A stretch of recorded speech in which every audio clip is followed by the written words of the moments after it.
ప్రజా వాయిస్ దినపత్రిక ఒకసారి చూద్దాం. ప్రజా వాయిస్లో సిరా చుక్క చూద్దాం. మొదటగా, కలం కొమ్ము కాయదు, సమస్యల పరంగా పోరాడుతుంది, అవమానాలను తట్టుకుంటుంది, ప్రత్యక్ష దాడులకు తలొగ్గదు, దాడులను ఎదుర్కొంటుంది, సమాజానికి ఆదర్శంగా నిలుస్తుంది. జర్నలిస్టులను అవమానపరుస్తున్న చిల్లర వెధవలు మనిషికి కులమైన ఉండాలి, గుణమైన ఉండాలి. ఈ రెండు లేకపోతే వాడు మనిషి కాదు. ఎంగిలి ఇస్తారాకులు ఏరుకు తినే బుద్ధి ఇంకెప్పుడు మారుతుంది. పైసా జీతం లేకుండా సమాజాన్ని మేల్కొల్పుతున్నాం.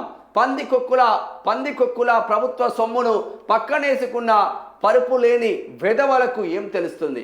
కన్న తల్లి లాంటి వ్యవస్థలను కాలరాస్తున్న సిగ్గుమాలిన సన్నాసులు కలం జోలికి వస్తే ఊరుకునేదే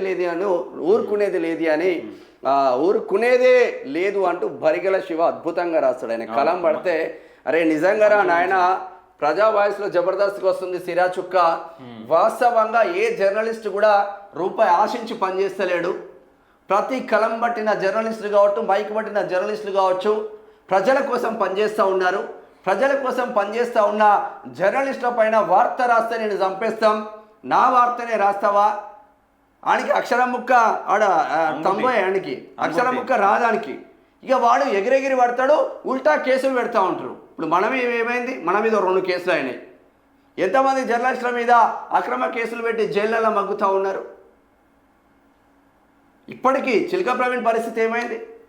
చిలక ప్రవీణ్ పైన కేసులు పెట్టి ఇప్పటికీ చెంచల్ కూడా జైల్లో ఉన్నాడు. చిలక ప్రవీణ్ ఎక్కడని చాలామంది టీడీఎంఏకి కూడా మెసేజ్లు వస్తూ ఉన్నాయి. చెంచల్ కూడా జైల్లో ఇప్పటికీ చిలక ప్రవీణ్ ఆనే ఉంటాడు. బెయిల్ వస్తుందని వెయిట్ చేస్తూ ఉన్నారు. ఎంత నిర్బంధం చేస్తే అంత వాడు పైకి ఎదుగుతాడన్న సోయ అయితే మర్చిపోకండి. మాలాంటి జర్నలిస్టులు అయితే భయపడే సమస్య అయితే ఉండదు. చాలామంది నికార్సైన జర్నలిస్టులు యూట్యూబ్ ఛానళ్ళు పెట్టుకొని రన్ చేస్తూ ఉన్నారు. వాడిని ఎవరి మీద కేసులు పెట్టినా కూడా భయపడే పరిస్థితి అయితే లేదు. జబర్దస్త్ రాసిండు శివ.